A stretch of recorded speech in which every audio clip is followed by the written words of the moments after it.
지난 시간에 자녀들의 교육 하다가 중간에 멈췄습니다. 아버지의 대적에 대해서 우리 봤는데요. 부모 책임의 원리 중에 우리 아버지가 책임을 진다는 거, 또 아버지의 그 자녀들을 가르칠 때 이 원수들, 대적들을 보게 되는데 그 첫 번째가 텔레비전이었습니다. 텔레비전.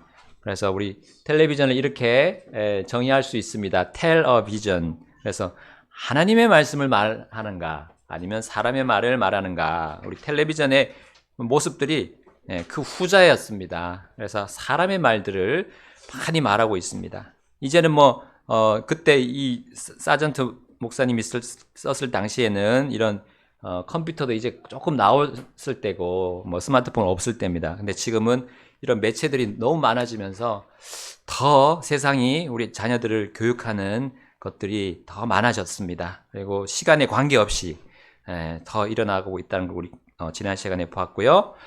자, 이제 우리 105페이지 10편 1편 1절 보면서 새롭게 또 이 부분 마무리하고 또 두 번째 우리 아버지의 대적도 보겠습니다.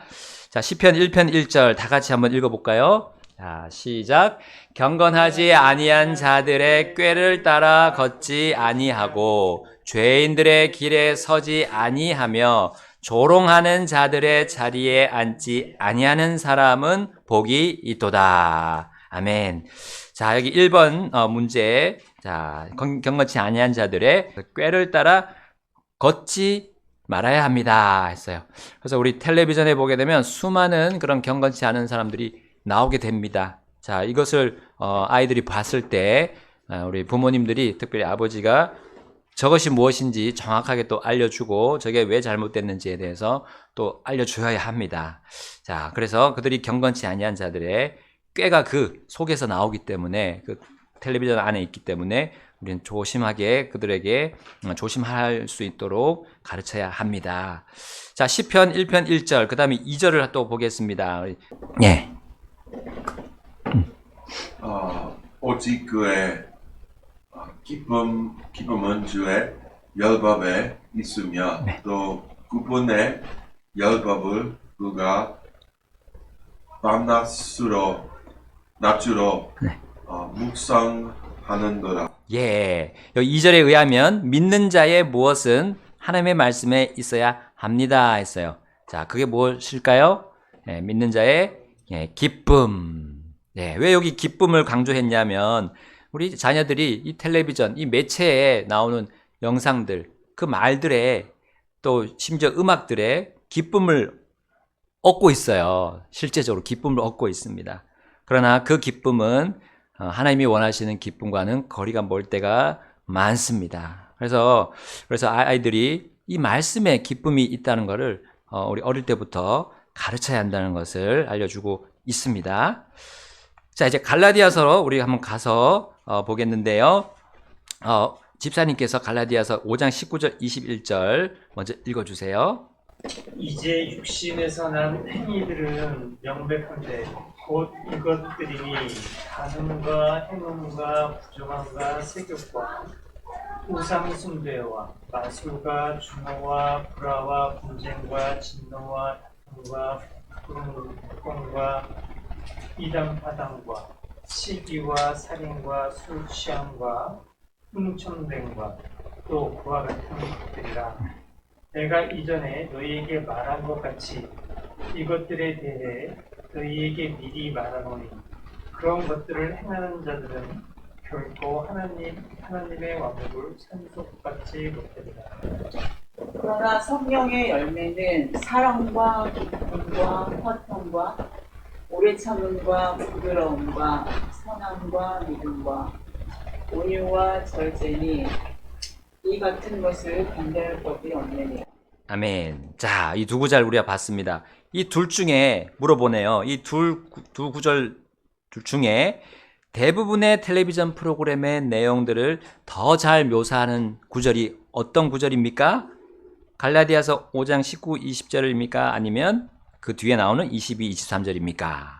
예, 그렇습니다. 19절부터 21절 말씀이 텔레비전에서 거의 대부분 텔레비전 안에서 나오는 것들이라 했습니다. 심지어 뉴스 자체도 그러한 것들이 가득합니다.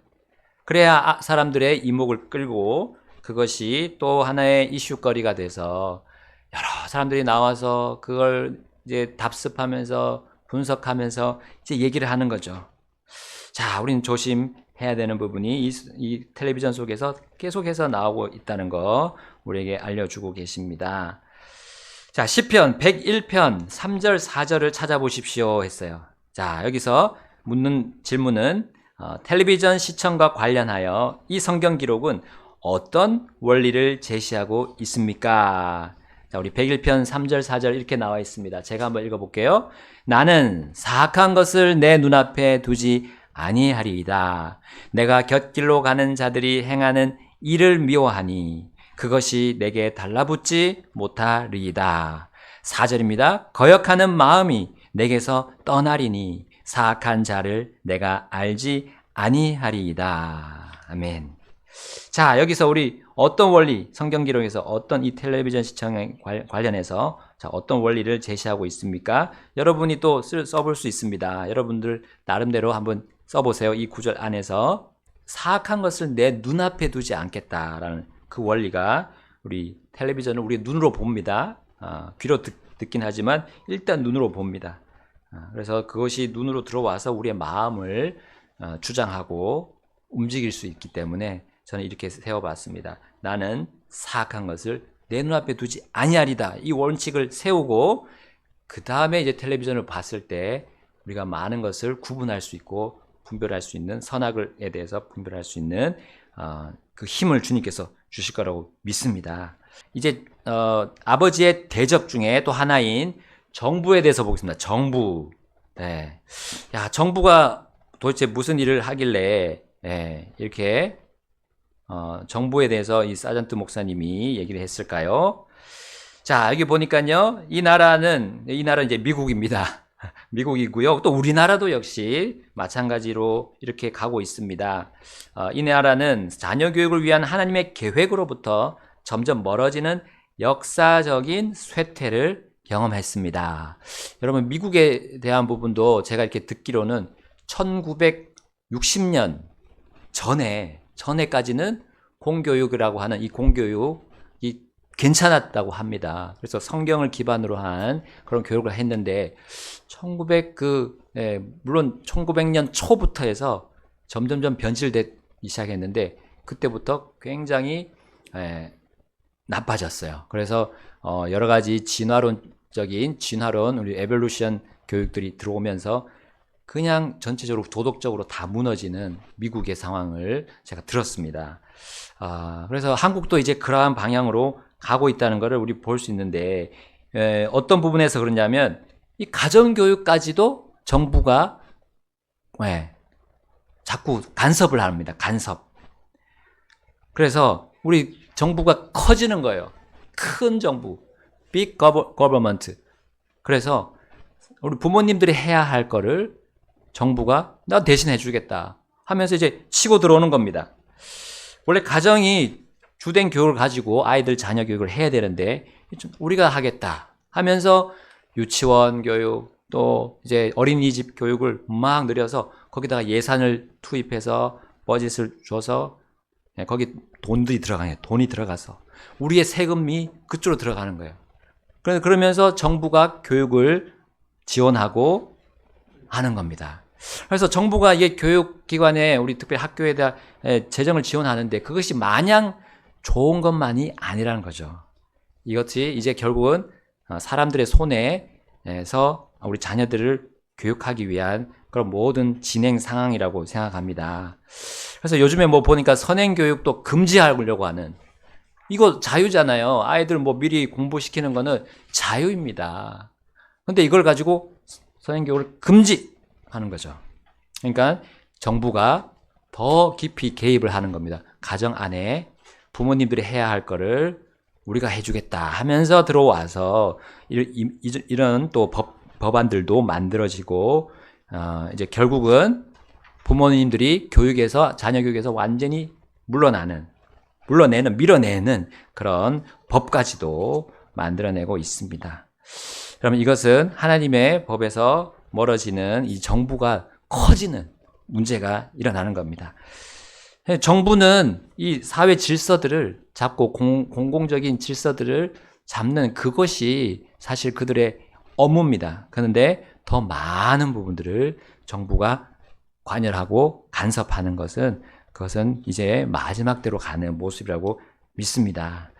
자, 그래서 우리 누가복음 106페이지 누가복음 20장 25절 한번 같이 또 읽어보겠습니다. 이 말씀에 의하면 우리가 어떻게 이 정부에 대해서 우리가 생각을 가지고 그들을 대해야 되는가 나오겠습니다. 예수님의 말씀입니다. 자, 함께 읽겠습니다. 시작. 그러자 그분께서 그들에게 이르시되 그런즉 카이사르의 것들은 카이사르에게 바치고 하나님의 것들은 하나님께 바치라 하시더라. 아멘. 자, 우리는 카이사르 정부에게 정부의 것을 주고 하나님께는 하나님 것을 바쳐야 합니다. 네, 드려야 되는 거죠. 바쳐야 합니다. 자, 아래에 있는 목록을 이제 보게 되면요. 리스트 쭉 나옵니다. 나의 세금, 나의 11조, 나의 기도, 나의 교회, 또 나의 순종, 나 자신, 또 나의 자녀들이 누구에게 속했는지를 한번 적어 보시는 거예요. 자, 누구에게 속했는가? 우리의 세금은 바로 앞에 나왔습니다. 사실 나왔죠. 그리고 우리 로마서에도 이렇게 나옵니다. 누구에게 세금을 내는 거죠? 정부입니까? 하나님입니까? 정부입니까? 하나님입니까? 정부죠. 우리의 세금은 정부에게 내는 것입니다. 자, 그래서 우리 공세가 나오고요. 또 관세가 나옵니다. 이걸 받을 자들 바로 정부에게 우리는 줘야 하는 것입니다. 왜냐하면 하나님이 그 정부를 사실은 그 권력을 주시면서 세우셨기 때문이죠. 자, 우리의 11조를 보겠습니다. 우리의 11조, 레위기에 나오죠. 자, 나의 11조는 누구에 속한 것이죠? 자, 주의 것, 주의 소유, 주의 것입니다. 하나님께 속했다는 거예요. 하나님, 나의 11조는 하나님의 것입니다. 자, 그 다음, 나의 기도. 우리가 정부를 위해서 또 기도는 하지만, 기도의 대상은 우리 하나님이시죠. 하나님께 속해 있습니다. 하나님이죠. 나의 기도. 자, 나의 교회는 어떻습니까? 누구에게 속했습니까? 여기 나오는 것처럼 사도행전 20장 28절. 자, 하나님의 교회, 곧 그분께서 자신의 피로 사신 교회다 했습니다. 그러므로 하나님께 속해 있습니다. 교회는 하나님께 속해야 합니다. 국가의 정부에 속했다는 것은요, 이거는 말이 안 되는 거예요. 하나님의 법에 또 저촉이 되는 것이죠. 나의 순종은 어떻습니까? 자, 여기 함께 제가 읽어볼게요. 1절. 모든 호는 더 높은 권력들에게 복종하라. 이는 하나님께로부터 나지 않는 권력은 없나니 현재 있는 권력들은 하나님께서 정하신 것이기 때문이라. 5절입니다. 그런즉 너희는 진노 때문만이 아니라 양심을 위해서도 반드시 복종할 필요가 있느니라. 아멘. 자, 나의 순종은 누구에게 속해 있습니까? 하나님께 속해 있습니다. 그리고 우리 역시나 또 하나님께서 세우신 정부 권력에게도 순종해야 될 부분 순종해야 합니다. 하나님의 법에서 떠나는 것에 대해서는 우리가 순종할 이유가 없어요. 그러나 하나님 법 안에 있는 것이라면 순종해야 되고요. 또 좀 애매한 부분들이 있습니다. 애매한 부분은 일단 순종을 하고 우리가 이해 안 되는 부분이 있을 수 있기 때문에 일단은 순종을 하고 나중에 하나님께서 그 부분에 대해서 또 알려주시게 됩니다. 일단은 순종하는 것이 우리가 해야 할 일입니다. 자, 나 자신은 어떻습니까? 자, 우리 선교사님께서 답해 주실래요? 고린도전서 6장 19절 20절에 의하면 자, 나 자신은 누구에게 속해야 됩니까? 아멘. 하나님이시죠. 나 자신은 하나님의 것이다 했습니다. 저기 보시면 19절 너희는 너희 자신의 것이 아니라 누구의 것입니까? 20절에 보니까 하나님의 것인 너희 몸, 너희 영으로 하나님께 영광 돌리라 했습니다. 그러니까 나 자신은 하나님의 것이다 라는 거 우리 또 잊지 마시고요. 마지막 나의 자녀들, 우리 이제 이것이 사실 제일 중요한 부분이죠. 지금 자녀들의 교육이니까요. 나의 자녀들은 누구의 것입니까? 레첼 사모님, 하나님의 것, 정부의 것, 네, 하나님 그렇습니다. 주님께서 주신 유산이라고 또 하셨습니다. 또 열매라고 하셨고 보상이라고 하셨습니다. 우리 자녀들 그렇기 때문에 우리가 하나님의 말씀으로 교육해야 된다. 결론이 나고요. 이제 넘어가서 베드로전서 2장 14절에 의하면 이 정부가 두 가지 책임을 가지고 있다고 했어요. 이것이 바로 그들이 해야 될 일이고 우리 정부가 큰 정부가 되면 안 되고 작은 정부가 돼야 된다는 게 분명히 하나님께서 보여주십니다. 예, 이 두 가지입니다. 징벌하고 칭찬하는 거. 상을 주고 벌을 주는 거. 이 두 가지 기본적인 이것을 우리 정부가 하는 중에 있습니다. 이것에 대해서는 우리가 당연히 복종하고 순종해야죠. 네, 정부에게 우리 아이들을 취하고 그들을 교육하라고 요구하는 명령은 성경 어디에도 없습니다. 계속 해주세요. 하나님의 말씀은 부모의 책임의 원리를 명백하게 가르치고 있습니다. 아버지들에게 그 책임이 있고 그들은 하나님 앞에서 자녀들의 교육에 대하여 계산을 해야 할 것입니다. 아멘. 우리 지난 시간부터 우리 지금까지 오늘까지 본 것이 바로 이 아버지의 책임이 우리 자녀 교육하는 그 책임이 아버지에게 있다. 그리고 하나님께서는 아버지에게 자녀 교육에 대한 책임에 대해서 그 심판석에서 물으실 것이다 라는 것을 오늘 가르쳐 주셨고요. 이제 자녀들의 교육 두 번째 원리입니다. 처음에는 부모 책임의 원리였습니다. 그 다음에 즉각적인 책임의 원리. 자, 첫 번째 이제 질문부터 시작하네요. 자, 자녀의 교육은 언제 시작합니까? 라는 거죠. 자, 여러분 기억나시는 내가 가장 어릴 때 기억이 몇 살입니까? 혹시 1살 때 기억나시는 분? 1살. 내가 나이가 1살 때 기억이 나요? 2살. 없으세요? 3살. 3살은 기억나지 않나요? 저는 3살 기억나요. 뭐가 기억나면 텔레비전. 흑백 텔레비전에서 마징가 제트 그거 보던 기억이 나요. 신기하죠. 그러니까 텔레비전이 얼마나 효과가 있는가 그만큼 제가 생각하게 됩니다. 3살 때 기억이 납니다. 4살 때 기억은 대부분 나시죠? 안 나세요? 우리 이문영 배우님 4살 때 기억 한번 떠올려 보십시오. 언제가 기억까지 났는지. 왜냐하면 그때가 이제 하나님의 말씀으로 우리 자녀들 교육하기 아주 적기라는 것을 오늘 여기 성경을 통해서 우리 볼 수가 있습니다. 자, 그래서 우리 시편 58편 3절에 이렇게 나와 있습니다. 자, 1번 문제. 그래서 자녀들은 언제부터 악한 모습을 보이기 시작합니까? 적어 보십시오. 여기 답은 나와 있지만, 자, 심지어 모태에서부터 멀어졌다 하면서요, 태어나자마자 길을 벗어난다 했어요. 자, 그 다음 두 번째 문제. 자녀들은 몇 살에 지식을 배우고 교리를 이해할 수 있습니까? 자, 여기 보시니까요.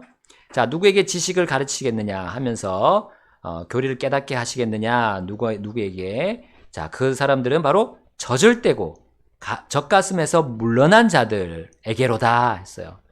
그래서 늦어도 한 3살부터는 우리 아이들이 이제 젖을 뗍니다. 뭐 어떤 아이들은 4살에도 떼긴 하는데 그거는 좀 극소수죠. 보통 2살, 3살 때 이 젖을 뗍니다. 자, 그래서 그때부터 아이들을 가르쳐야 된다. 우리 이런 속담이 있죠. 3살 버릇 80가지 간다. 그러니까 3살에 우리가 교육하는 것이 얼마나 중요한가. 우리 이 한국 속담이 말합니다. 영어 표현도 저런 게 있더라고요. 하여간 조금 의미가 다를 수 있는데 우리가 3살 정도는 정말 성과 악에 대해서 가르치는 그것이 하나님의 말씀이 필요하다라는 겁니다.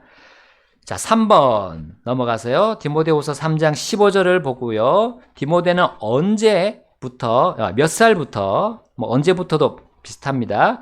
몇 살부터 성경 기록들을 배웠습니까? 몇 살이라고 여기 나오지는 않습니다. 그런데 하여튼 언제부터? 어린아이 때부터 디모데가 배웠습니다. 하나님 말씀. 자, 그 다음. 자, 신명기 31장 12, 13절 찾아보시고, 자, 13절에 의하면 자녀들은 그들의 삶에서 언제부터 듣고 배우기를 시작해야 합니까? 자, 여기 13절 보니까요, 이제 12절은 율법에 대해서 가르치라, 또 지켜 행하라 하면서 아무것도 알지 못한 그들의 자손들이라고 했어요. 자, 이들을 하나님 경외하기를 배우게 하라 하신 거예요. 아무것도 알지 못한 그들의 자손들, 이 어린이들, 뭘 알아요? 아니, 뭘 좀 애들이 알아야 우리가 가르칠 수 있죠. 라고 우리가 반문할 수 있습니다. 그러나 하나님이 뭐라고 하십니까? 아무것도 알지 못한 그들의 자손들에게 하나님의 율법, 하나님의 말씀을 가르쳐서 하나님을 경외하기를 배우게 하라 하신 겁니다. 그러니까 아무것도 알지 못한다고 해서 우리가 가르치지 않는 것은 그거는 잘못된 것이고, 그때부터 알지 못할 때부터라도 가르쳐야 된다. 그래서 어린아이 때부터 우리는 하나님의 말씀 가르쳐야 되고요. 자, 5번 보시면 이제 사사기 13장 8절에 의하면, 자, 부모들은 언제 자녀 교육의 계획을 세워야 합니까? 계획적인 부분이죠. 이 자녀 교육의 계획을 언제부터 세워야 되느냐. 이제 삼손에 대한 예입니다. 삼손의 아버지 마노아가 이제 이렇게 주님께 간청하면서 말하는 부분이에요. 그래서 태어날 그 아이에게 우리가 무엇을 해야 할지 우리를 가르치게 하소서 하더라. 바로 우리가 아이가 있을 때부터 아이를 가르쳐야 한다는 거죠. 가르칠 계획을 세워야 된다는 거죠. 심지어 태교를 하잖아요. 태교를 하면서 아이가 배에 있을 때부터 가르칩니다. 실제로 어머니와 아버지가 또 말을 하면서 또 좋은 본을 그때부터 보이면서 행동을 하면서 아이에게 태교를 하는 모습을 우리 볼 수 있습니다. 이 모든 것들이 성경이 말하고 있는 부분입니다. 어떤 자녀 교육에 대한 과학적인 그런 것이 아니라 이미 하나님께서 말씀해 주셨고 또 우리 믿는 자들은 해왔던 겁니다. 자, 우리 마지막 잠언 22장 6절, 요거 또 굉장히 중요한 말씀이죠. 자, 잠언 22장 6절 시작.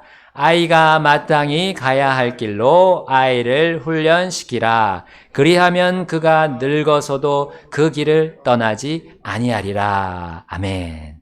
3살 버릇 80까지 간다. 그것이 좋은, 하나님의 말씀으로 가르칠 때는 그를 늙어서도 하나님의 길을 떠나지 않는 아주 훌륭한 하나님의 사람으로 우리가 기를 수 있다는 겁니다.